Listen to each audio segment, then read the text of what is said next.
Working in a grocery store requires a certain amount of lifting.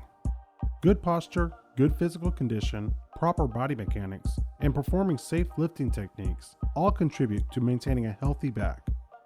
Now, pay attention as we demonstrate what is considered safe lifting techniques. To start, stand close to the load with your feet spread apart about shoulder width. Next, squat down bending your knees, not your waist. Keep your back straight. Get a good grip with both hands before beginning the lift. Begin slowly lifting with your legs, not your back. Avoid twisting when lifting. Keep the load close to your body to reduce the force on your back. If you must turn while carrying the load, turn using your feet and not your upper body. It is equally important that the load be set down correctly. The proper lifting procedures should be reversed when setting down the load. Always ask for help if an item is too heavy or bulky to safely lift alone, and never attempt to lift anything that you do not feel comfortable lifting. Feeling discomfort or pain is an indication that something is wrong. Heed the signs and stop what you are doing. You should never use an unstable object, such as a grocery or shopping cart, for support or to help balance yourself during a lift. Back supports are available to every employee upon request. If you do wear a back support, always remember that it is not a substitute for safe lifting techniques. There are several safety precautions that you need to keep in mind when operating a manual pallet jack.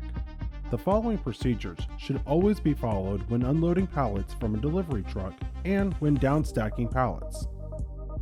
The distribution center follows strict guidelines to ensure grocery and perishable trucks are loaded in a manner so they can be safely unloaded when delivered to the stores.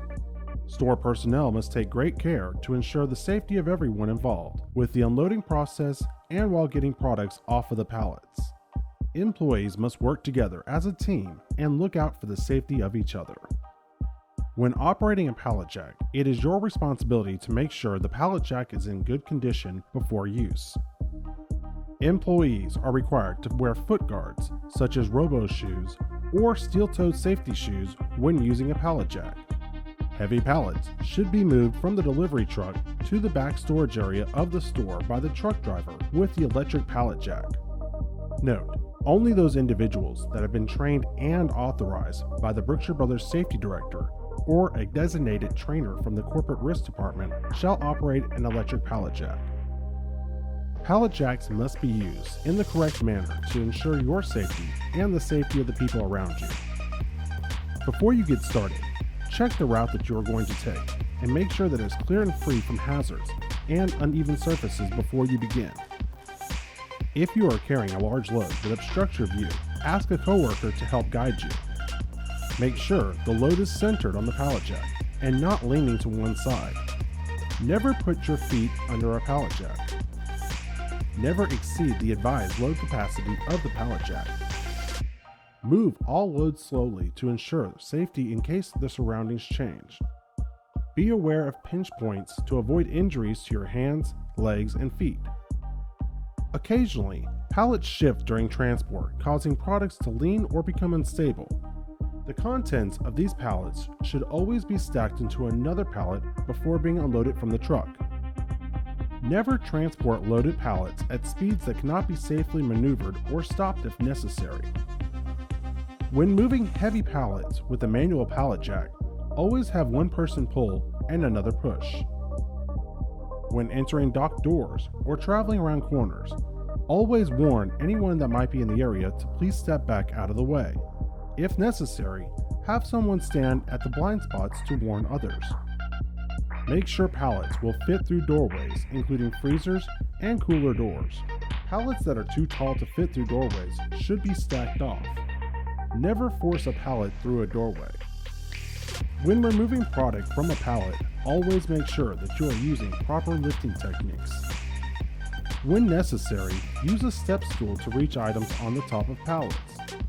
If the product is too heavy to lift, ask a coworker to help you downstack products.